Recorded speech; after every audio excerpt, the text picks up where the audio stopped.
Bismillahirrahmanirrahim. Alhamdulillahi rabbil alamin. Wa bihi nasta'in ala umuri dunya waddin. Allahumma salli wa sallim wa barik ala habibir rahman wa sayyidil akhwan al-hadir ma'a man salla alaihi fi kulli zaman wa makan wa ala alihi wa sahbihi wa tabihi bi ihsan. Rabbi shrah li sadri wa yassir li amri wahlul 'uqdatam min lisani yafqahu qawli. Subhanaka la ilma lana illa ma 'allamtana innaka antal alimul hakim. Wala hawla wala quwwata illa billahil aliyyil azim.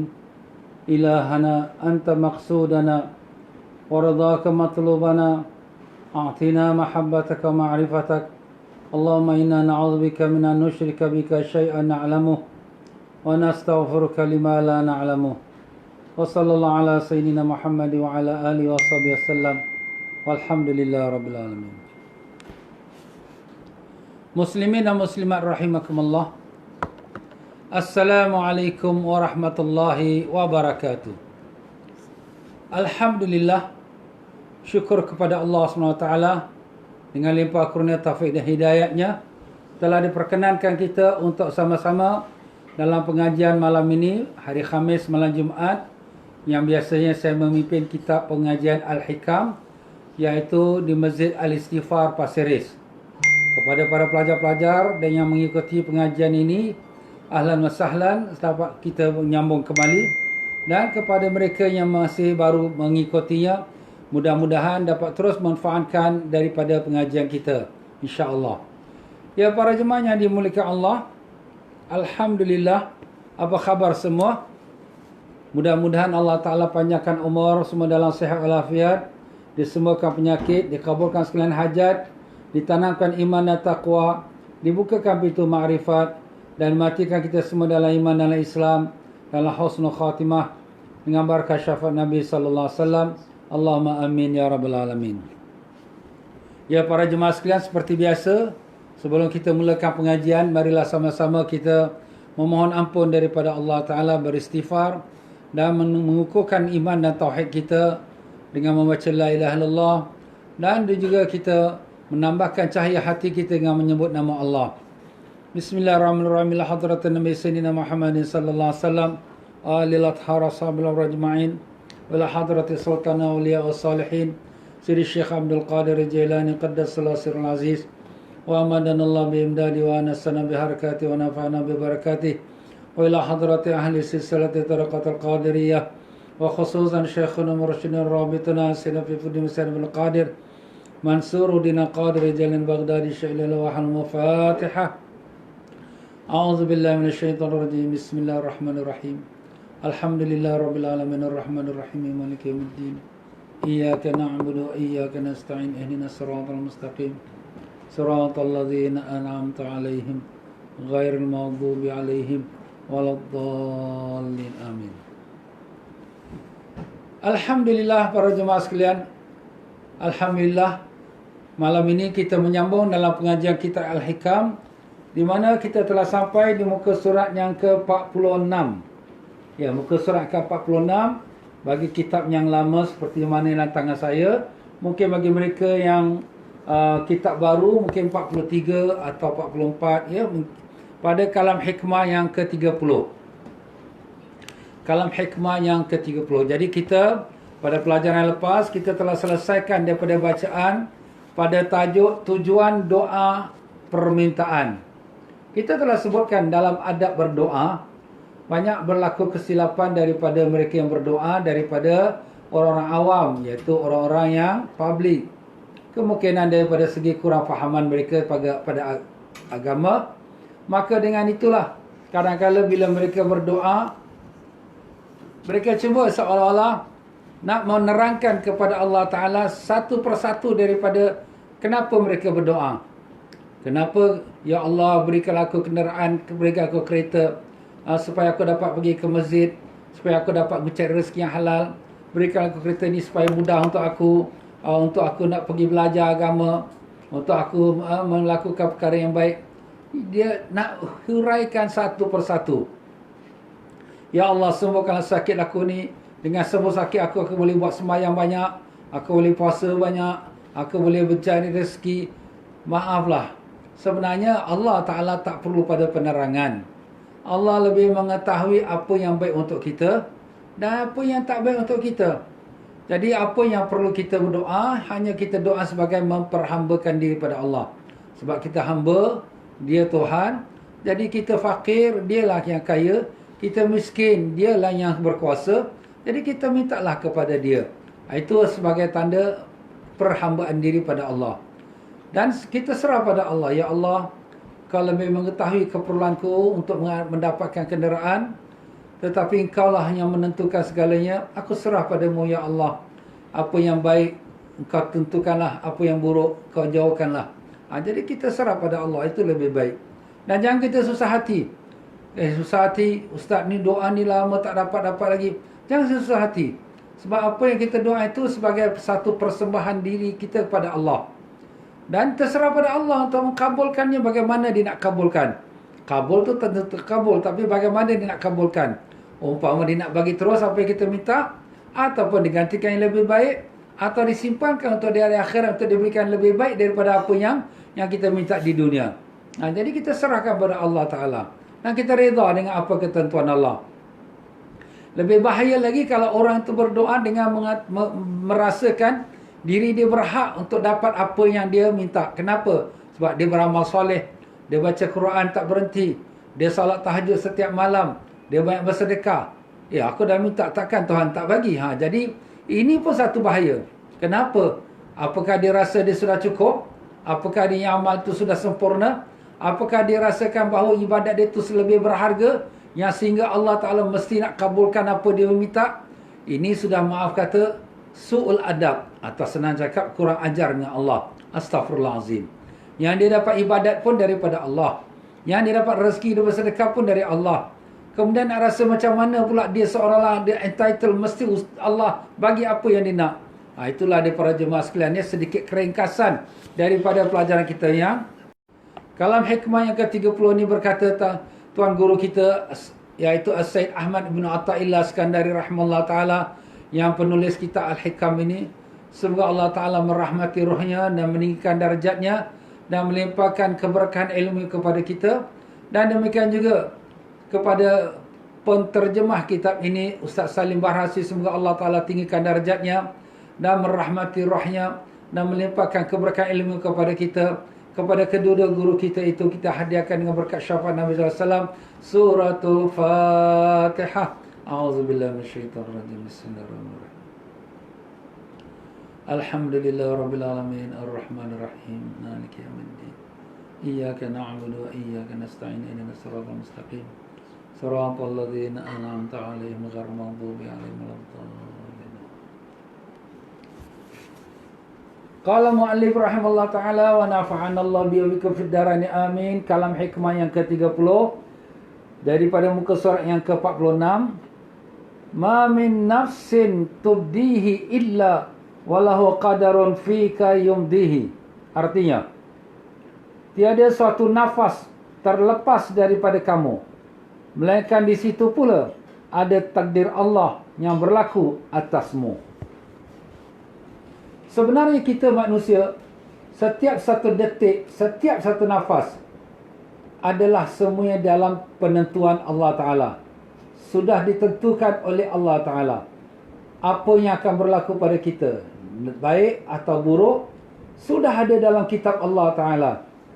Jadi kalau sekiranya kita melihat daripada kata-kata tersebut, apa yang terkena pada kita sekarang ni macam COVID-19 ni, ini pun dah ketentuan Allah Ta'ala. Yang kematian yang berlaku, yang jatuh sakit pun ketentuan Allah Ta'ala. Bukan kerana COVID tu, tapi memang itulah dah ditulis oleh Allah Ta'ala.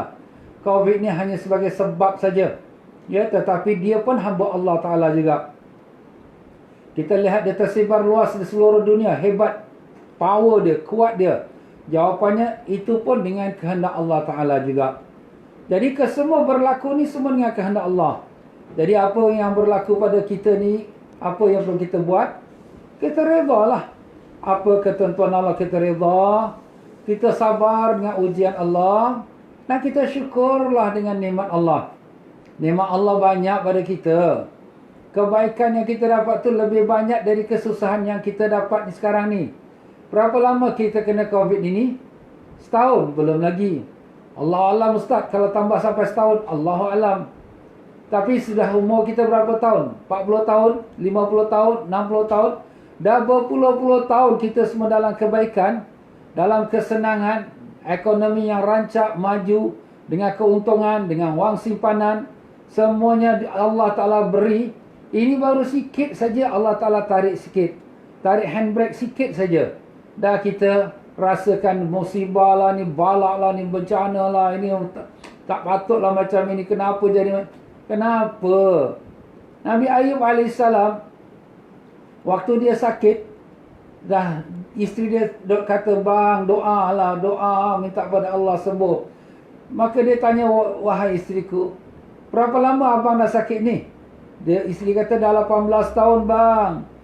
Nah, sekarang dah berapa lama abang senang pada sebelum sakit ni? Dah berpuluh-puluh tahun.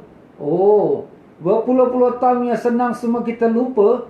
Yang kita sakit ini baru 18 tahun kita duk sebut. Malu abang kepada Allah. Nampak? Kita pun macam tu lah hari ni. Kesenangan yang Allah bagi tu, Masya Allah, tak terkira syukur pada Allah. Tapi baru kena sikit kita susah ni, kita sudah mengeluh, dah kata macam-macam dah.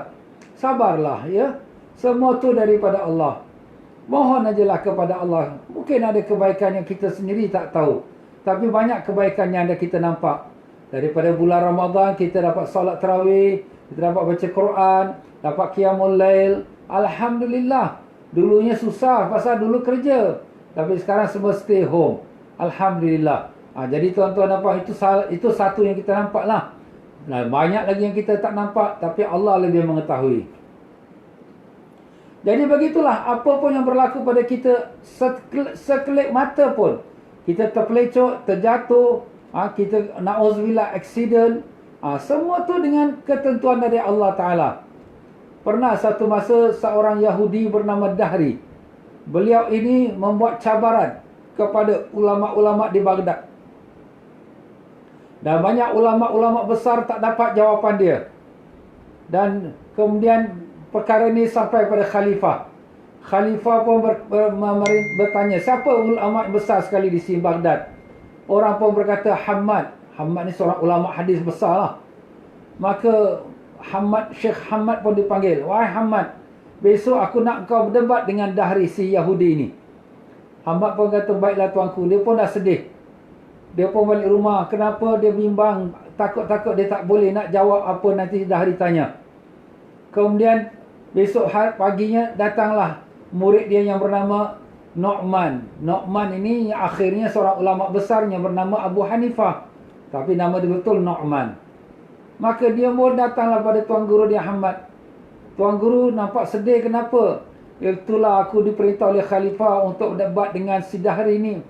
Tapi malam tadi aku mimpi tak baiklah. Iaitu satu ekor babi hutan merosakkan kebun.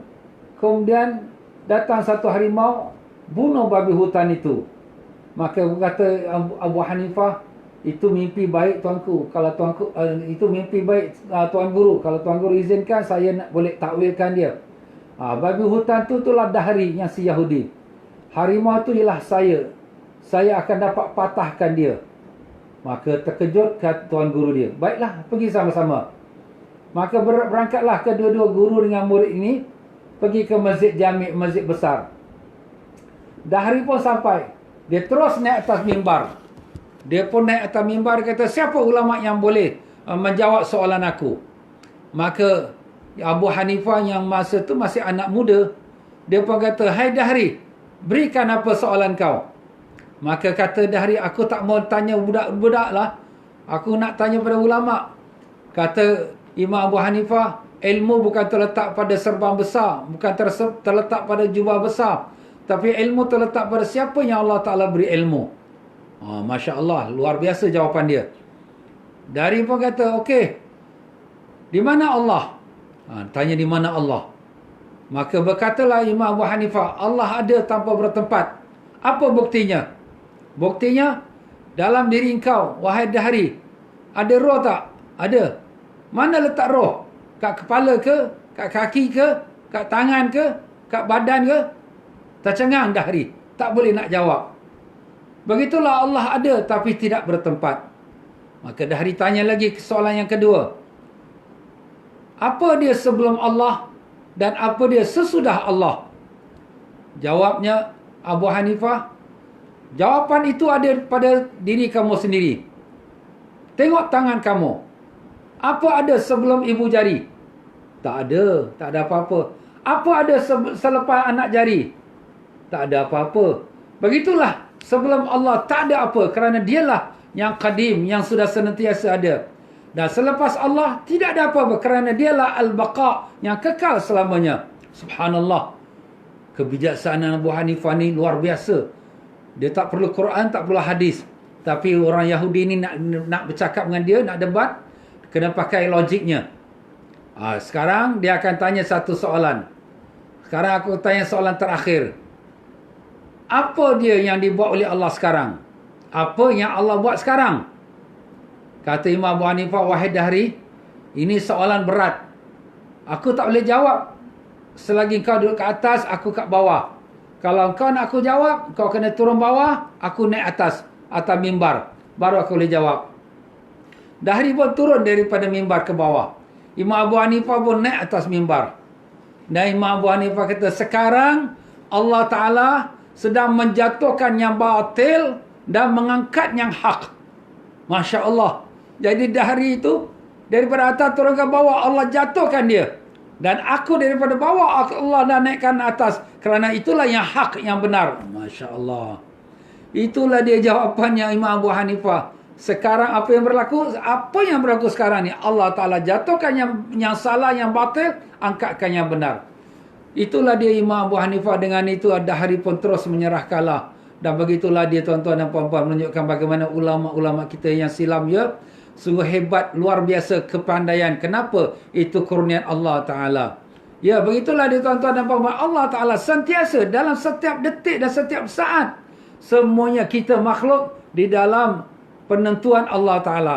Daun pokok yang nak jatuh di hutan rimba di mana-mana, di Afrika, di Asia, di Amerika, semuanya dengan ketentuan Allah. Setiap titisan air hujan nak turun, di mana? Di Malaysia, di Singapura, di Indonesia, di Asia, di Amerika, di Jepun, semuanya dengan izin Allah dan ketentuan Allah Ta'ala. Demikian juga ikan yang berada dalam laut, dasar lautan, laut Pasifik, laut Atlantik, di mana-mana, berapa juta bilion ikan, semuanya dengan ketentuan Allah Ta'ala. Setiap biji pasir yang diterbangkan oleh angin di padang pasir untuk dibawa sampai ke timur atau ke barat, semuanya dengan ketentuan Allah. Masya Allah. Ustaz, hebat. Memang dia hebat. Dia Tuhan. Sebab tu namanya Alimun Khabir. Yang maha mengetahui, yang maha bijaksana. Dia Allah. Allah maha kaya segala-galanya. Memang sebenarnya begitu. Itulah dia kita belajar ilmu akidah tuan-tuan ya. Jadi Allah SWT senantiasa.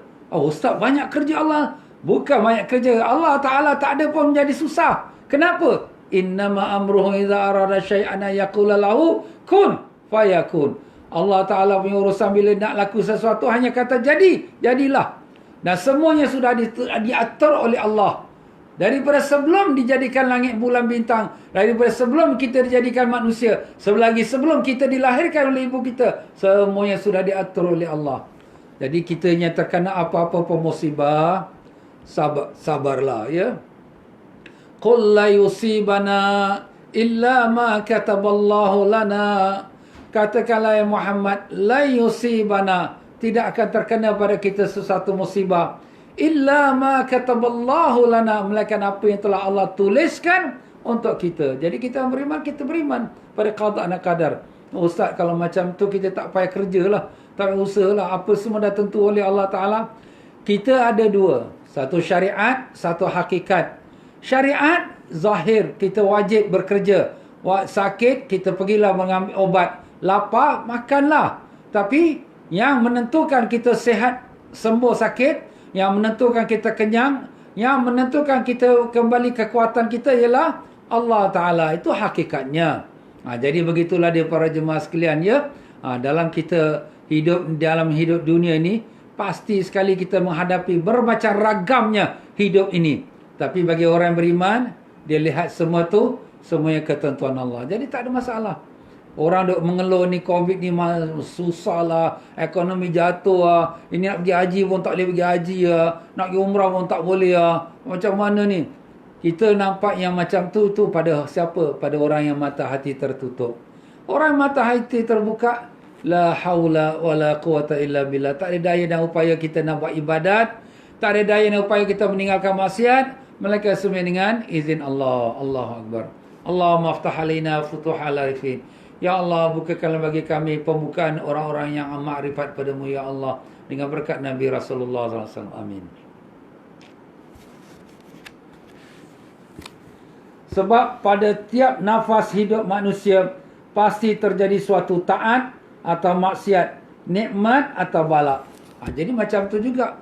Kalau kita na'udzubillah lihat orang buat maksiat, tengok orang yang kufur kepada Allah, kita cela mereka, kita kata mereka, tidak, kita kesian. Kenapa? Begitulah ketentuan Allah kepadanya. Ya, tapi kita doakan dia supaya dia dapat hidayat, doakan dia supaya dapat petunjuk Allah Ta'ala. Itu caranya. Bukan kita kutuk dia, mampulah engkau, masuk neraka lah engkau. Jangan. Itu Allah Ta'ala tentukan begitu. Tapi kita syariat, kita kena tegurlah. Awak tak boleh buat macam ni, dosa, salah macam ini. Itu syariat. Hakikat, kita pun lihat dia itu ketentuan Allah, dan kita pun doakan semoga Allah Ta'ala beri mereka hidayah. Tengok Nabi kita SAW. Sudah dilontar batu dah, sampai berdarah tubuh badan Nabi SAW. Datang Jibril dan bawa 2 malaikat. Ya Muhammad, perintahkan 2 malaikat ni supaya runtuhkan gunung Taif ni, orang-orang yang telah zalim pada engkau. Nabi kata, jangan. Aku harap anak cucu mereka lahir orang-orang yang beriman. Dan Nabi doa, Allahumma hdi qaumi fa innahum la ya'lamun. Ya Allah, berilah hidayah pada kaum aku, kan mereka tak tahu. Kalau mereka tahu ini Nabi, takkan mereka nak buat macam tu. Tapi masa mereka tak tahu, tak dapat hidayat. Jadi kalau dapat hidayat, dia sudah jadi orang yang beriman. Itulah dia tuan-tuan ya. Jadi kita pun macam tu. Tengok orang buat dosa, tengok orang yang maksiat, tengok orang kafir pun, kita pun kena kesian pada mereka. Kesian orang. Kat dunia diorang rasa senang, tapi besok akhirat nanti dalam neraka. Allah, kesian mereka. Doakan minta Allah bagi mereka hidayat. Semacam mana Nabi doakan untuk umatnya, kita pun doakan untuk orang-orang yang kita lihat itu. Berarti nafas yang keluar sebagai wadah bagi sesuatu kejadian. Kerana itu, jangan sampai nafas itu terpakai untuk maksiat dan perbuatan yang terkutuk oleh Allah. Jadi nafas kita yang keluar masuk, inilah umur kita. Umur kita ini Allah Ta'ala beri seperti jam. Dia berputar, dia berjalan. Dan dia berjalan, yang mana dia lepas, dia tak akan pusing balik. Dia akan terus jalan. Sampai bila dia akan jalan? Sampailah satu saat, bila dia punya bateri dah habis, dia pun stop. Maka habislah nyawa dia. Begitulah kita pun. Kita ni nafas kita keluar masuk. Setiap keluar detik ni, kita ada 120,000 nafas dalam satu hari, 24 jam. 120,000 nafas, 124,000 nafas kita keluar masuk. Inilah modal kita. Sebab tu setiap detik dan setiap nafas, jangan kita sia-siakan. Besok kalau kita nak mati, na'udzubillah min zalik, ya, kita kata pada malaikat, bagi aku 5 minit saja. Tak ada. Kita kata pada kawan, kita kata pada mak, ayah, kepada suami, isteri, bagilah nyawa kau 5 minit pada abang, abang nak zikir. Tak ada. Semua tak boleh bagi. Kenapa? Sebab semua kullu nafsin za'iqatul maut. Setiap yang bernafas akan merasa maut. Fa iza jaa ajaluha la yastakhiruna sa'atan wa la yastaqdimun. Bila datanglah ajal dia, tak dicepatkan satu detik dan tak dilamatkan satu detik. Exactly on the spot. Cukup time, mari balik, habis. Ya Allah, ya Allah, matikanlah kami semendalam husnul khatimah, ya Allah. Kalau engkau dah nak ambil nyawa kami, izinkanlah kami untuk mengucap kalimah La ilaha illallah Muhammadur Rasulullah SAW. Matikanlah kami dalam iman, matikanlah kami dalam Islam, matikanlah kami dalam husnul khatimah. Bukakanlah pintu ma'rifatmu pada kami, ya Allah, dengan berkat syafaat Nabi Rasulullah SAW. Allahumma amin, ya Rabbal Alamin. Jadi bagi orang beriman ni, Apa keadaan pun senantiasa dia merasa syukur pada Allah. Dia tak ada rasa susah. Sebab tu Nabi SAW bersabda, ajaban li amril mu'min. Sangat peliklah urusan orang beriman ni. Fa inna amrahu kullahu fi khair. Kerana urusan dia senantiasa dalam kebaikan. In asabathu sarra syakara wa kana khairallah. Kalau dia dah dapat kesenangan, dia syukur pada Allah, maka tu dapat pahala. Wa in asabatu darra sabara wa kana khairallah. Kalau dia kena susah, dia sabar, dapat pahala. Subhanallah tuan-tuan ya. Jadi orang beriman ni macam mana pun semuanya dalam kebaikan, tapi taklah semua dapat. Siapa yang dapat? Orang beriman yang benar-benar beriman. Maka jadilah kita orang yang benar-benar beriman ya.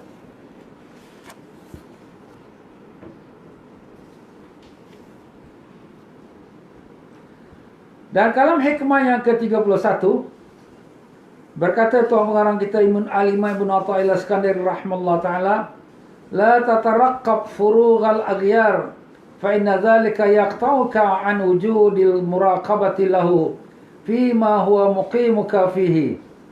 Jangan menantikan selesai habisnya perintah-perintah untuk lebih mendekat kepada Allah. Jangan menantikan selesainya habisnya perintah-perintah untuk lebih mendekatkan kepada Allah. Apa perintah-perintah? Maksudnya halangan-halangan. Jangan kamu nak tunggukan habis sesuatu kesibukan, halangan, pekerjaan, nak tunggu sampai masa lapang baru kamu nak buat ibadat pada Allah. Jangan. Kenapa jangan? Sebabnya demikian itu akan memutuskan kau daripada kewajipan menunaikan hak terhadap apa yang Allah telah tetapkan. Iaitu apa dia? Muraqabah kepada Allah.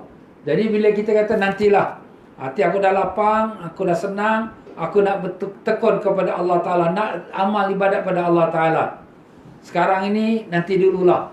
Sekarang tengah sibuk, sekarang tengah muda, sekarang tengah ada projek, sekarang ni tengah jadi sebagai bos, jadi banyak klien, banyak customer. Nantilah, bila aku dah lapang, aku dah kosong, aku tak ada kerja apa-apa lagi, aku betul-betul nak berngadap pada Allah Ta'ala. Jangan. Kenapa jangan? Kerana dengan kita beralasan macam tu, sebenarnya kita sendiri sudah lalai daripada Allah. Jadi sekarang ni kita tengah sibuk kerja, kita tak ingat pada Allah. Sekarang kita tengah ada urusan, kita tak ingat pada Allah. Kita sekarang ni sedang kita banyak melayan manusia, kita tak ingat pada Allah. Jadi inilah menunjukkan hati manusia tu yang lalai. Dan apa lagi? Apatah lagi kalau sekiranya kita sendiri pun tak dapat nak jaminkan masa umur kita. Jangan kata nak tunggu lepas tahun, nak tunggu lepas 1 minit pun kita tak tahu hidup atau mati. Banyak orang dalam masa petang-petang, malam-malam dia kata nantilah besok aku buat. Tiba-tiba malam hari itu dia pun meninggal. Besok tak ada lagi dah untuk dia. Berapa banyak orang yang buat rancangan, besok nak pergilah sana, nak pergi sini, nak ada meeting, nak ada projek. Tiba-tiba besok pagi mayat saja yang keluar daripada rumah dia. Allahu Akbar. Sebab itulah dalam suatu hadis Nabi SAW berpesan, Ightanim khamsan qabla khamsin. Rebutlah 5 perkara sebelum 5 perkara. Rebutlah waktu kamu sihat sebelum kamu sakit. Ni jangan tengah sihat, buatlah ibadat, bangun tahajud, baca Quran. Sekarang mata tengah terang, buka Quran baca. Sekarang kita dalam keadaan kuat untuk solat banyak, kita solatlah sunat, qabliyah, ba'diyah. Besok nanti dah sakit, nak buat sembahyang sunat pun dah tak larat lah ustaz. Minyak grease dah kering dah kat lutut. Kan? Nak sujud pun susah. Nampak? Nak baca Quran tak nampak dah rabun. Itulah kau. Masa muda dulu tak ingat nak buat ibadat. Dan begitulah Nabi pesankan, iaitu rebutlah masa kamu lapang sebelum kamu sempit. Sekarang tengah lapang. Janganlah habiskan masa dengan handphone saja, dengan FB, dengan Instagram, dengan mesej tak habis-habis. Habiskanlah masa tu tengah lapang tu baca Quran. Ini tengah lapang tak ada apa, baca Quran. Ini tengah lapang baca selawat Nabi SAW. Ini tengah lapang ni baca istighfar. Macam itulah kita isikan masa kita. Nanti besok kita dah nak mati, masa itulah kita nak zikir, tak ada masa nak zikir lah. Masa itulah baru kita nak baca Quran, tak ada masa lagi nak baca Quran. Sebab tu Allah Ta'ala ceritakan kepada kita, Orang-orang yang melambat-lambatkan ni, apa dia kata pada malaikat maut bila nak mati? Rabbi laula akhartani ila ajalin qarib fa asaddaqa wa akum minas salihin. Ya Rabbi, ya Tuhan, andai kata kalau engkau lambatkan sikit saja lagi aku punya ajal ni, aku nak bersedekah, nak jadi orang yang baik, yang beramal. Alah, masa hidup segar bugar sihat walafiat, tak mau buat. Nak mati baru nak buat. Nampak? Itulah dia. Jadi ambillah masa lapang ni, jangan kamu sia-siakan. Dan juga masa kamu muda sebelum kamu tua. Masa muda ni kita beramal. Jangan kata nantilah lepas aku dah pencit, nantilah lepas aku dah tua, aku dah 55 nanti. Belum tahu sampai tua. Kalau dah sampai tua pun mungkin dah tak larat nak ibadat. Dan begitulah, ambillah masa kamu dalam kamu kaya sebelum kamu miskin. Sekarang masih ada rezeki, sedekahlah. Bukan kata nak sedekah semua habis harta. Seberapa kita mampu sedekah, buat khairat. Ini masjid pun dah lama tak berfungsi, kesian masjid kita. Masuklah tabung masjid. Ini program ni dikelolakan oleh Masjid Istighfar. Masjid di Pasir Ris. Dah 2 bulan lebih dah. Ya, tabung masjid tak ada, siapa masukkan. Dah kenapa tak boleh masuk masjid? Kita ni ikut program ni, kita nampak ni depan skrin ni ada dia punya account number. Kita masukkanlah dalam account number dia tu. Macam itulah. Kita sedekahlah. Ada kawan-kawan yang susah, ada yang kat luar negeri, badan-badan bantu kemanusiaan, ada pula yang kelolakan, kita pun sedekahlah sedikit, berapa yang mampu. Dan rebutlah masa kamu hidup sebelum mati. Dah mati menyesal, tak berguna. Kenapalah aku tak baca Quran? Kenapalah aku tak berzikir? Kenapalah aku tak dengar cakap ustaz tu? Kenapalah aku lalai? Nak buat apa lagi? Menangis air mata darah pun tak akan berguna. Itulah dia pesanan Nabi kita sallallahu alaihi wasallam. Ya para jemaah sekalian, mudah-mudahan semua kita berinsaf dan beringat-ingat. Maka Abdullah bin Umar radhiyallahu anhuma berkata, jika engkau berada di waktu senja, maka jangan menunggu tibanya pagi. Kalau ada waktu petang ni, nantilah besoklah. Jangan. Kalau boleh malam ni kita selesaikan. Apa yang perlu kita selesaikan, kita selesaikan. Demikian pula, jika engkau berada di waktu pagi, janganlah tunggu waktu petang. Faiza asbahta fala tantaziril masa. Bila dah waktu pagi, nantilah petang nanti aku pergilah. Aku nanti petang dia aku transferlah duit sedekah tu. Kalau sekarang masih ada handphone, sekarang dah boleh kita terus online, pay now, terus kita sedekah. Jangan kita tunggu-tunggu. Sebab apa? Syaitan ni dia tak akan biarkan kita buat kebaikan. Bila kita kata nantilah petang, sampai waktu petang syaitan masuk balik dalam otak kita. Bukan kau seorang sedekah lah, orang lain bersedekah jugalah. Tak payahlah, masjid pun banyak duit sekarang ni. Nampak? Dah cerita lain pula. Tadi pagi dah niat dah bagus dah. Tapi dah apabila dah datang setan, dah dia pun tak jadi. Atau malam ni dia dengar ustaz cakap ni, nak masuklah sedekah ke tabung masjid. Tiba-tiba nanti besoklah. Sampai besok, setan masuk. Tak payah, masjid pun banyak duit. Bukan kau seorang, banyak lagi orang yang sedekah. Dah dia pun tak sedekah. Nampak? Itulah ibaratnya. Jadi tuan-tuan dan puan-puan dia, bila kita ada niat sesuatu yang baik, segerakan kita buat. Tapi kalau kita nak pastikan kita buat yang baik tu, ada satu jalan juga. Macam mana kita ikatkan diri kita? Ikat diri macam mana ustaz? Kita nazarkan. Macam kita lalu tepi jalan, nampak satu orang miskin. Ya Allah, kesiannya orang ni, sedihnya. Kalau aku ada $10 dalam poket, aku nak sedekah dia $10. Tapi besok bila datang nampak orang miskin tu, alamak, $10 dah ada dah. Tapi nak bagi banyak sangat lah. Cari yang kecil-kecil. Ambil $1. Itu pun nasib baik. Nasib baik tak keluar 10 sen. Nampak? Jadi ini satu cara kita nak betulkan, nak kuatkan kita punya niat tu. Kita nazarkan dia. Nazar. Umpama kalau sekarang kita ni dalam COVID-19 ni, kita dengar banyak orang-orang kena musibah, kena potong gaji, kena buang kerja. Kita ni rezeki ada jugalah, syukur pada Allah. Kita nazar, ya Allah, kalau aku punya perniagaan ini ujung tahun ini dapat hasil bonus, keuntungan, aku nazar padamu ya Allah, aku nak sedekah sebanyak $1,000. Mana-manalah badan kebajikan ke, madrasah ke, rumah anak yatim ke, kita letakkan nazar. Aku nazar kepada Allah. Kalau sekiranya dapat rezeki, keuntungan, dapat bonus, sebagainya. Sampai hujung tahun, kita pun nak keluarkan sedekah. Bila nak keluarkan sedekah $1,000 nak masuk tabung madrasah, umpama kita kata. Isteri kata, bang, nak buat apa tu? Nak sedekah madrasah. Bang, banyaknya. $1,000 ni. 100 pun dah banyak. Oh, sorry lah sayang. Abang dah nazar dah. Nampak? Bila dah nazar, jadi wajib ustaz. Memang jadi wajib. Itulah kita ikatkan diri kita. Habis ustaz, kalau dah nazar tak buat berdosa. Yelah, kalau kau dah ada rezeki, kau kena keluarkan lah. Kalau tak ada rezeki, memang tak ada dosa pun. Kan kau dah kata, kalau ada rezeki, kalau ada bonus. Jadi macam tu.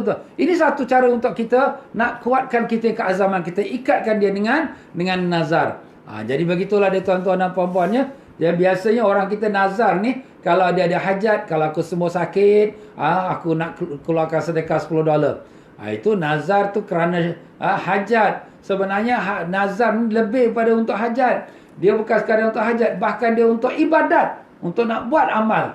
Itulah antara tujuan daripada nazar itu. Begitulah pergunakan kesempatan di waktu muda, sihat, kuat, kaya dan yang masih hidup lagi. Sebelum nanti besok kita tua, sakit, lemah dan miskin, dah mati, menyesal tak berguna. Sahal bin Abdullah Tustari rahimallahu ta'ala berkata, jika tiba waktu malam, maka jangan mengharap tibanya siang hari. Kita dah malam. Nanti besok. Besok kau kalau janji ke, boleh garanti ke kau boleh hidup lagi? Jangan. Berapa ramai orang malam dia tidur, itu dah the last kali. Dia tak bangun-bangun lagi dah lepas tu. Banyak berlaku tuan-tuan. Bukan kata orang tua, orang muda. Kalau orang tua tu kita faham jugalah dia dah tua. Kalau orang sakit lagi kita faham, memang dia dah tengah sakit. Ni tengah sihat-sihat, segar bugar. Dia tidur, besok terus dah tak ada lagi. Kenapa? Dah meninggal. Itulah dia tuan-tuan, ya. Sahal bin Abdullah Tustari berkata, jika tiba waktu malam, maka jangan mengharap tibanya siang hari, sehingga engkau menunaikan hak Allah. Jadi kalau ada kewajipan kita kepada Allah malam ni kita tunaikan. Ada nak bayar hutang, malam ni bayar hutang. Ada nak kita nak keluar zakat, malam ni ustaz. Tengah malam siapa nak terima zakat? Kita transfer aja. Bukan susah. Niatlah aku keluarkan zakat hartaku kepada Allah. Kita pun transfer kepada orang miskin. Umpamanya. Jangan kita lambatkan menunaikan hak Allah pada waktu malam itu juga. Dan menjaga benar-benar hawa nafsumu. Demikian pula bila engkau berada pada pagi hari. Jaga nafsu kita. Nafsu ni selalu suka melambat-lambatkan yang baik dan menyegerakan yang maksiat. Kita tukar, kita terbalikkan. Kalau nak buat benda maksiat, kita kata nanti sampai akhir kita tak buat. Ya, sebab nafsu ni menggoda. Mari bolehlah buat dating, marilah kita jalan. Nanti sampai akhir kita tak buat. Tapi kalau sekiranya yang baik, jangan kita lambatkan, jangan cakap nanti. Itu jam juga kita buat. Kalau tak ada, lepas ni terus kita buat. Nabi kita sallallahu alaihi wasallam lepas main subuh terus angkat kaki jalan balik rumah. Sahabat-sahabat terkejut. Kemudian lepas dah berapa masa kemudian Nabi pun balik. Nabi tengok sahabat-sahabat, Nabi kata, kamu semua terkejut. Tadi aku keluar pada masjid sekejap balik rumah. Kenapa ya Rasulullah? Aku teringat di rumah aku tu ada harta untuk keluarkan zakat. Ya, orang bagi zakat untuk Nabi berikan pada orang-orang yang berhak menerimanya. Jadi aku tak mau tangguhkan lagi. Baru Masya Allah. Kalau kita nantilah lepas habis wirid ni balik rumah boleh buat. Tapi Nabi tak nak tangguh. Kenapa? Takut nanti kalau mati tak tunaikan lagi hak kewajipan pada Allah. Allah. Itulah dia contoh untuk kita tuan-tuan ya. Jangan kita lengah-lengahkan. Perkara yang baik segerakan. Perkara yang jahat lambat-lambat sampaikan, kita tinggalkan dia. Firman Allah Ta'ala, a'udzubillahi minasyaitanir rajim. Anabluwakum bisyarri wal khairi fitnatun wa ilaina turja'un. Kami Allah akan menguji kamu. Fitnatan wa ilaina turja'un. Kami Allah akan menguji kamu dengan kejahatan dan kebaikan sebagai ujian, dan kepada kami kamu semua kembali. Surah Al-Anbiya ayat 35. Ya tuan-tuan, ujian Allah Ta'ala ni datang dengan berbagai rupa. Allah Ta'ala sebut sini, walam beluanakum bil khairi bisyarri wal khairi. dengan kejahatan dan dengan kebaikan. Kejahatan tu apa? Perkara yang susah lah, yang kita tak suka. Sakit, ekonomi kita jatuh, orang fitnah kita, ada masalah rumah tangga, ada masalah dengan anak-anak, ada jiran pula buat hal dengan kita. Apa-apalah. Ini pun ujian Allah. Jangan kita kata ini diorang pasal, ini diorang pasal. Tapi ini ujian Allah. Apa nak buat ya? Kita dah didik anak kita daripada kecil dengan cara baik. Akhirnya dia derhaka pada kita. Dia angkat suara dengan kita. Apa nak buat? Itu dah ketentuan Allah. Memang semua orang minta anak yang soleh. Cuba kita lihat Nabi Nuh AS. Nabi Nuh AS, anak dia tak beriman. Bukan kata dia derhaka. Bahkan tak beriman. Kafir anak dia. Itu kisah dalam Quran sudah Allah Ta'ala sebutkan. Begitu juga isteri Nabi Lut AS. Isteri Nabi Lut. Pun kafir juga, tak beriman pada Nabi Lut. Derhaka pada Nabi Lut AS. Hingga Allah binasakan dia bersama-sama kaum Nabi Lut AS. Itu bahagian masing-masing lah. Kita pun tak boleh nak cakap. Sebab tu kita jangan kata, alah ini anak ustaz macam ini. Apa ni ustaz ni? Cakap syarah sana, syarah sini. Anak macam ni. Jangan. Kita tak tahu apa yang berlaku. Ketentuan Allah. Semua ketentuan Allah. Kita jangan tengok orang. Tengok diri kita. Ini akulah dosa banyak sebab tu Allah Ta'ala bagi aku macam ini. Anak aku derhaka padaku ni kerana dulu aku derhaka dengan mak bapak aku. Kita ingatkan dosa kita. Itu yang sebaik-baiknya. Tapi jangan tengok orang. Kita jangan jadi hakim untuk memutuskan apa yang berlaku pada orang. Sebab yang memutuskan orang tu baik ke celaka ke ialah Allah Ta'ala. Bukan kita. Kita tak masukkan dia syurga. Kita tak masukkan dia neraka. Yang masukkan dia syurga atau neraka ialah Allah Ta'ala. Itu urusan dia dengan Allah. Tapi kita selalu sangka baik. Dia dah usaha, dia dah nasihat. Nabi Lut pun dah nasihat pada isteri dia. Nabi Nuh pun dah nasihat pada anak dia. Tapi anak dia derhaka juga, tak mau beriman, apa nak buat. Kita ni ialah, kita tengok anak kita macam ni, tapi kita syukurlah juga. Anak kita taklah macam sampai penjenayah, ambil dadah, sampai bunuh orang. Alhamdulillah. Cuma anak kita, aku ni degil sikit, tak mau dengar cakap. Tak apalah, sabarlah ya. Banyakkan doa. Jangan putus asa. Doa terus kepada Allah untuk supaya Allah perbaiki anak-anak kita. Sebab doa ibu ayah untuk anak-anak, dia punya mustajab seperti doa Nabi untuk umat. Jadi jangan kita celakakan dia. Celaka punya budak, kurang ajar yang budak, jangan. Tapi kita doakan dia. Baik sungguh kau ni. Betul-betul kau ni. Jadi bila kita marah ni, mak bapak ni kalau nak marah anak-anak pun, jangan keluarkan perkataan yang tak bagus. Sebab cakapan mak bapak ni macam doa. Bodoh kau ni. Nanti anak tu jadi bodoh. Sukakah mak bapak? Kan susah. Kita nak cakap bodoh, kita terbalikkan. Pandai sangat kau ni. Jadi pandai. Mudah-mudahan dia pandai. Ada satu ulama. Ulama ni dia cerita diri dia sendiri. Waktu dia kecil, waktu dia muda. Dialah anak orang muda. Jadi adalah engkar sikit dengan mak bapak dia. Ya. Ada jugalah yang degil sikit dengan mak bapak dia. Tapi selalu bapak dia bila panggil dia, hai orang alim, hai orang warak, hai orang yang beriman, hai orang yang... Masya Allah, semua panggilan bagus-bagus. Nak marah pun panggil dengan bagus juga. Beriman betul kau ni, takwa sangat kau ni. Jadi akhirnya betul budak ni jadi orang alim. Dan Masya Allah, ulama besar. Itulah berkat doa mak bapak. Sebab tu kita mak bapak ni, kalau nak marah anak, jangan lepaskan perkataan tak bagus, jangan. Tapi ada juga mak bapak panggil anak dia, kau ni bahlul. Bahlul ustaz, bahlul tu itu doa tau. Ialah doa. Pasal apa? Bahlul ni sebenarnya asalnya ialah nama satu wali Allah. Nama dia Muhammad Al-Bahlul. Ustaz, Bahlul nama wali Allah. Ya, ada makam dia dekat Syria, dekat Damascus. Alhamdulillah saya dah pernah pergi ke sana. Dia ni wali Allah tuan-tuan. Banyak panjanglah cerita dia. Kita nak cerita apa panjang sangat. Jadi macam itulah dia tuan-tuan dan puan-puan. Jadi kalau kita nak panggil anak-anak tu, panggil dengan nama yang baik-baik. Bagus sangat kau ni, betul sangat kau ni, pandai sangat kau ni, bijak sangatlah kau ni. Jadi dengan itu mudah-mudahan anak kita pun jadilah orang yang pandai, orang yang bijak, ya. Begitulah Allah Ta'ala akan cuba kita dengan kejahatan dan dengan kebaikan. Kebaikan tu apa? Dia bagi kita kaya, dia bagi kita nikmat, dia bagi kita dihormati orang, dia bagi kita sanjungan orang. Kita pun rasa kita yang bagus, kita pun kaya, kita pun rasa kita yang pandai. Jaga, itu sebenarnya ujian Allah. Jangan kita ingat, aku dah buat ibadat sebab tu Allah bagi aku kaya. Aku buat taat pada Allah Ta'ala sebab tu orang semua hormat aku. Jangan. Kita kalau rasa macam tu, makna kita rasa diri kita lah yang bagus, diri kita yang baik. Maka kita tak nampak itu daripada kurnia Allah, maka kita sudah jatuh pada syirik. Kerana kita rasa diri kita lah yang telah menjadikan orang hormat pada kita. Kita rasa diri kita lah yang menjadikan kita dapat harta. Itu sudah nama syirik khafi, tuan-tuan. Allah waliyazbillah zalik. Sebab tu di sini, ini pun ujian Allah. Bila kita senang ni pun ujian Allah. Sebab tu kita hendaklah bersyukur. Ya Allah, terima kasih ya Allah. Aku tak layak mendapatkan nikmat ini, tapi Kau beri pada aku, syukur ya Allah. Aku dosa pun banyak, tapi Kau masih beri aku nikmat ya Allah. Terima kasih ya Allah. Lakal hamdu wa lakal syukur. Itu perasaan kita.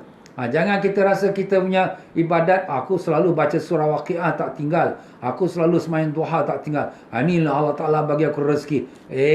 Kau ingat kau punya amalan tu yang bawa kau rezeki. Rezeki itu datang pada Allah. Habis ustaz, orang kata kita baca surah Waqiah tu murah rezeki. Kita baca surah, kita sembahyang sunat duha tu murah rezeki.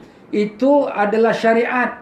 Makna syariat kita buat seperti yang mana disuruh oleh Nabi. Tapi hakikatnya bukan itu yang menjadikan kita murah rezeki. Yang murah rezeki kita ialah daripada Allah. Kalau Allah nak kirakan kita punya ibadat dengan dosa, banyak dosa lagi daripada ibadat. Allah. Kita nampak kita ibadat, kita baca surah Waqiah. Kita nampak ibadat kita sembahyang qiyamul lail. Kita nampak kita ibadat kita sembahyang duha. Kita nampak kita baca Quran. Kita nampak kita sedekah. Itu zahir. Macam mana hati kita terselit? Rasa riak, rasa megah, rasa ujub, rasa kita hebat, rasa kita bagus. Semua tu dah hancurkan kita ibadat. Tak ada nilai di sisi Allah. Tapi Allah masih bagi kita rezeki. Kenapa? Kerana dialah yang maha pemurah. Allah tutupkan semua kesilapan kita. Orang tak nampak kejahatan kita dalam hati kita. Orang hanya nampak kebaikan kita. Dia tu orang baik lah. Dia orang alim lah. Sembahyang dia tak tinggal. Tapi jahat dalam hati kita, siapa nampak? Hanya melihatnya Allah Ta'ala saja. Ya Allah, terima kasih ya Allah. Kau telah menutupkan semua kejahatan kami, tapi Kau membukakan kebaikan kami depan mata manusia. Tapi Kau lah lebih tahu bagaimana jahatnya diri kami. Maafkanlah kami ya Allah. Tapi walaupun begini jahatnya kami, Kau masih kurniakan kami nikmat yang tak pernah putus. Lakal hamdu wa lakal syukur ya Allah. Terima kasih ya Allah. Amin ya rabbal alamin. Itulah perasaan diri kita. Merasakan diri kita tak layak dapat rezeki yang banyak, tak layak dapat kesenangan, tapi Allah masih beri pada kita. Tapi ingat, apa yang Allah Ta'ala beri pada kita itu sebenarnya adalah amanah. Walaupun kita nampak itu rezeki, Allah Ta'ala bagi aku rezeki, ya Masya Allah, Alhamdulillah. Ya betul, tapi ingat itu amanah. Itu adalah hak Allah. Wa atuhum mimma dillahi alladhi atakum. Berilah kepada mereka, orang yang fakir, miskin, yang susah semua ni, daripada harta Allah yang Allah beri pada kamu. Harta Allah. Jangan kita ingat ini kita punya. Ini amanah Allah Ta'ala letak kepada kita. Tengok macam mana kita menguruskannya. Habis ustaz, macam mana? Habis kita tak boleh makan ke? Tak boleh ke kita belajar untuk anak isteri? Kita ambillah seperlu mana kita perlunya, yang dibenarkan oleh syarak. Tapi yang selebihnya kita bersedekah, berkhairat. Bukan kita selfish. Hanya mementingkan diri kita. Ini aku punya, ini aku punya, ini aku punya. Besok kita mati, satu sen pun tak bawa dalam kubur kita. Yang kita bawa hanya kain putih, kain kapan saja itu yang kita bawa. Allah. Sebab itulah tuan-tuan dan puan-puan ya, ini harta pun kadang-kadang dia menjadi fitnah juga. Kalau kita tak pandai mentadbirkannya. Sebab tu Allah Ta'ala mengatakan dalam Quran, Ya ayyuhallazina amanu, la tulhikum amwalukum wa auladukum an zikrillah, wahai beriman, jangan kamu dilalaikan oleh harta kamu dan anak-anak kamu daripada mengingati kepada Allah Ta'ala. Jadi bila kita ni ada harta, kita leka, urusan, kerja, banyak, bisnes, sampai akhir ibadat kita compang-camping. Nak semayang pun macam kena kejar hantu. Allah, nak baca Quran tak ada masa. Itulah kita terjatuh dalam fitnah. Itulah fitnah tuan-tuan. Jangan kita ingatkan orang yang susah saja yang kena cubaan. Yang senang pun kena cubaan juga Allah. Ujian itu berupa sihat, sakit, kesukaran, kelapangan, kaya dan miskin. Kaya pun itu pun ujian Allah Ta'ala. Untuk ujian kekuatan atau ketetapan beriman, bertuhan kepada Allah, sampai di mana syukurnya. Sebab itulah Nabi Sulaiman AS ya, dia adalah seorang Nabi yang kaya. Nabi Sulaiman ni kaya, bahkan dia menjadi raja dunia. Raja dunia. Daripada timur ke barat, semua dia berkuasa. Jin, setan, semua dalam kuasa dia. Semua haiwan-haiwan, burung-burung, semua dalam pemerintahan dia. Itu Nabi Sulaiman AS. Apa dia kata bila Allah dah bagi dia begitu banyak nikmat? Hadza min fadli rabbi liyabluwani ashkuru am akfur. Ini semua daripada fadl rabbi, kurnia Tuhanku. Dia tahu ini bukan dia punya, ini Allah yang punya. Liyabluwani, untuk mencuba aku. Ashkuru, apakah aku bersyukur? Am akfur, atau aku kufur nikmat pada Allah. Nampak tuan-tuan ya? Bila kita dah kaya, kita pun alhamdulillah rezeki ada, kenderaan pun mewah, rumah pun mewah. Kita pandang orang yang miskin rendah. Kita pandang orang yang tak ada harta macam kita rendah. Jangan. Kita nampak mereka rendah di dunia, tapi di akhirat orang miskin lah. Orang yang pertama masuk ke syurga sebelum orang kaya yang beriman. Nampak tuan-tuan? Orang miskin yang beriman, yang beramal soleh, mereka masuk syurga 500 tahun dahulu. Sebelum orang yang kaya, yang beriman, yang beramal soleh. Allah, Allah, Allah. Sebab apa? Sebab kita orang kaya ni kena hisap. Kena hitung di mahkamah Allah. Orang miskin Allah nak hisap apa? Allah pun malu. Masuk. Masya Allah. Sebab tu Nabi suka duduk dengan orang miskin. Supaya apa duduk orang miskin? Kita tolong orang miskin, kita duduk orang miskin. Besok-besok orang miskin masuk syurga. Ya Allah, ini orang ni dia tolong aku kat dunia, aku nak dia sama aku. Alhamdulillah kita tompang-tompang. Selamat kita. Masuk, tak payah nak tunggu queue nombor kita dah masuk dalam syurga. Alhamdulillah. Sebab tu kita dengan orang miskin jangan pandang rendah. Bahkan kita bergaul dengan mereka, duduk bersama mereka. Begitulah dia ajaran Nabi kita Rasulullah sallallahu alaihi wasallam.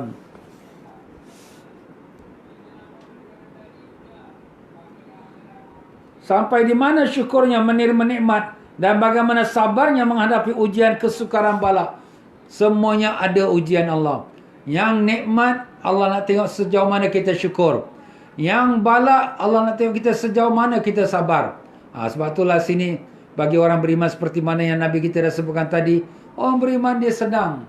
Bila dia senang, dia syukur, ya Allah. Bersyukur tu bukan maknanya cakap kat lidah saja. Bersyukur tu dengan praktikal dia.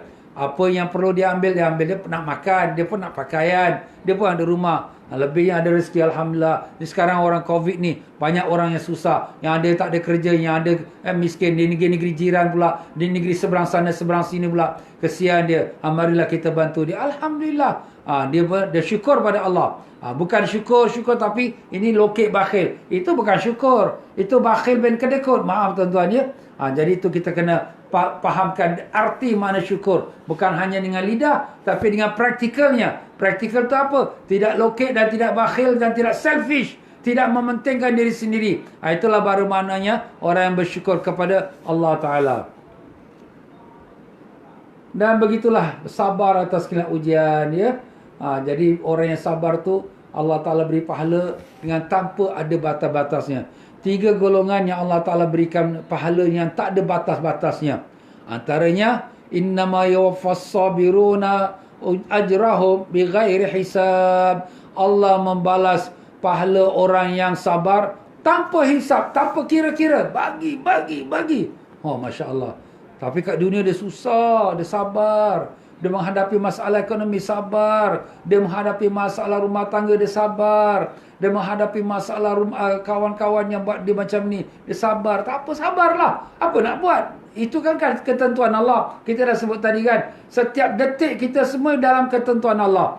Jadi baik atau buruk, semuanya datang daripada Allah. Sebab tu kita beriman, rukun iman 6 perkara. Apa dia 6 perkara? Yang pertama, beriman pada Allah, beriman pada Rasul-Rasulnya, beriman pada kitab-kitabnya, dan beriman pada malaikat-malaikatnya, beriman pada yaumul qiyamah, dan beriman pada qada dan qadar baik dan buruk, semuanya datang daripada Allah. Kita terimalah, kita reda apa yang ketentuan Allah. Ya Allah, syukurlah pada Engkau ya Allah. Itulah cara kita orang beriman tuan-tuan ya. Baiklah tuan-tuan dan puan-puan, sampai situ saja untuk kita pada malam ini. Sampai kita di muka surat yang 47, di kalam hikmah 32. Mudah-mudahan ya Allah ya Tuhan kami bermohon padamu ya Allah, dengan keberkahan Nabi kami Rasulullah sallallahu alaihi wasallam, Berkatkanlah pengajian kami pada malam ini ya Allah. Jadikanlah ilmu yang kami pelajari malam ini ilmu yang manfaat, yang dapat membawa kami dekat padamu ya Allah. Bukakanlah pintu ma'rifatmu pada kami ya Allah. Ikhlaskanlah kami dalam segala amal ibadat kami. Buangkanlah dari hati kami sifat riak, ujub dan sum'ah, sombong dan takabur, hasad dan dengki, tamak dan haloba dan sekian sifat-sifat yang tercela. Buangkanlah dari hati kami nafsul ammarah lawamah mulhamah. Masukkanlah dalam hati kami sifat-sifat yang kau redha ya Allah. Daripada sifat ikhlas, sifat redha, sifat syukur, sifat sabar, sifat tawaduk, sifat cinta padamu, cinta pada Rasulmu, cinta pada kekasih-kekasihmu, cinta pada amal-amal yang mendekatkan kami cinta padamu. Ya Allah, ya Tuhan kami, bersihkanlah hati kami ya Allah. Cahayakanlah hati kami dengan nur marifatmu ya Allah. Jadikanlah hidup kami dengan taat padamu ya Allah. Dan janganlah kau matikan kami melainkan di atas iman dan Islam, di atas kalimat tauhid la ilaha illallah Muhammadur Rasulullah sallallahu alaihi wasallam. Ya Allah, ya Tuhan kami, selamatkanlah kami ketika kami masuk ke dalam lubang kubur kami ya Allah. Luaskanlah kubur kami seluas mata memandang. Masukkanlah bawah syurga dalam kubur kami ya Allah. Dan demikian pula kau kumpulkanlah kami bersama ibu ayah kami, datuk nenek kami dan anak cucu kami semua, bersama-sama dengan Rasulullah sallallahu alaihi wasallam di yaumul qiyamah kelak. Izinkanlah kami berdiri di bawah panji-panji Nabi kami ya Allah, di bawah bayangan arasy-Mu ya Rahman, dapat minum air daripada telaga Kausar dari tangan Nabi kami Rasulullah sallallahu alaihi wasallam. Ya Allah, ya Tuhan kami, mudahkanlah kami melakukan amal-amal taat ya Allah. Mudahkanlah kami bangun solat tahajud. Mudahkanlah kami membaca Al-Quran setiap hari. Mudahkanlah kami melakukan amal-amal ibadat solat sunat dan melakukan sedekah dan khairat. Ya Allah, jadikanlah semua amal kami ikhlas ya Allah. Tolonglah kami ya Allah. Kami tahu hidup kami sementara ya Allah. Kami semua akan mati ya Allah. Dan mati pun telah tersangat dekat ya Allah. Bantulah kami ya Allah. Terimalah doa kami. Kabulkanlah semua hajat-hajat kami ya Allah. Sembuhkanlah penyakit-penyakit kami, penyakit anak isteri kami, adik-beradik kami, keluarga kami, dan sekalian mereka yang bermohon doa daripada kami ya Allah. Allahumma ya Allah, kau berkatkanlah masjid istighfar ini dan semua masjid-masjid di Singapura dan masjid-masjid seluruh dunia ya Allah. Kebukakanlah pintu-pintu masjid kembali untuk seperti biasa ya Allah. Mudahkanlah kami dapat solat berjemaah dan solat Jumaat di masjid-masjid kami ya Allah. Dan mudahkanlah mereka yang menaikkan ibadah haji dan umrah dapat ke tanah suci ya Allah. Ya Allah, ya Rahman, ya Rahim. Rabbana atina fid dunya hasanah wa fil akhirati hasanah wa qina adzabannar. Wa sallallahu ala sayyidina Muhammad wa ala alihi wa sahbihi wasallam. Subhana rabbika rabbil izzati amma yasifun. Wassalamun alal mursalin. Walhamdulillahi rabbil alamin. Ya tuan-tuan dan puan-puan rahimakumullah, maaf sajalah dalam penyampaian saya. Mungkin tersilap kata, terkasar bahasa, tersinggung perasaan. Mana yang benar semua datang daripada Allah, dan salah silap itu daripada kelemahan saya sendiri. Mohon riba maaf. Ya tuan-tuan dan puan-puan, saya juga memimpin iaitu Tazkirah Syawal, yang di mana setiap petang 5.30 petang. Dan setiap hari tuan-tuan ya, iaitu pengajian tentang menghalusi solat. Siapa yang ada masa ke lapangan, silakanlah online dengan saya punya FB yang Fauzi Travel. InsyaAllah mudah-mudahan dapat kita manfaatnya. Sekian saja daripada saya untuk malam ini. Jangan lupa kita berderma kepada Masjid Al-Istighfar. Mudah-mudahan dia menjadi masjid kita bersama-sama. Dan masjid-masjid lain juga di Singapura, di Malaysia, di mana-mana. Sekian saja. Wabillahi taufiq wal hidayah. Sama-sama kita baca istighfar. Astaghfirullahaladzim. Astaghfirullahaladzim. Astaghfirullahaladzim. Subhanakallahumma wa bihamdika asyhadu an la ilaha illa anta astaghfiruka wa atubu ilaik. Wabillahi taufiq wal hidayah. Wassalamualaikum warahmatullahi wabarakatuh.